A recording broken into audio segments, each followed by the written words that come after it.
We'll guide you through how to create models in Blender using the latest features of 2025-2026. If you find this helpful, consider subscribing and liking the video. First, open Blender on your computer and make sure you're using the latest version to access all the new tools. Once Blender is open, you'll see the default scene, which includes a camera, a light, and a cube. You can start by deleting the default cube if you wish. Select it by right-clicking and pressing the delete key. Now, let's add a new object. Go to the top menu and click on ADD, then select Mesh and choose the shape you want to start with, like a sphere or cylinder.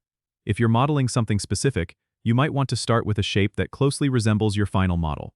Once your basic shape is in place, you can switch to Edit mode by pressing the Tab key. Here, you can manipulate the vertices, edges, and faces of your mesh. To move these elements, use the G key for grab, S for scale, and R for rotate. These shortcuts are essential to efficiently shaping your model. If you want more precision, you can enable snapping by clicking on the magnet icon at the top of the viewport. Next, let's talk about modifiers. Modifiers are powerful tools in Blender that let you perform complex operations on your mesh with ease. You can access them by going to the Modifier Properties tab, which looks like a little wrench on the right-hand side.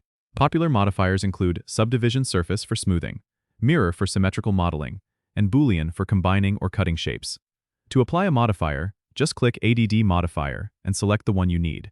As you work, remember to frequently save your project by pressing Ctrl and S. This ensures you don't lose your progress. Finally, when you're happy with your model, you can render it by switching to the Render tab and choosing your desired settings. Don't forget to subscribe and comment if this helped you out.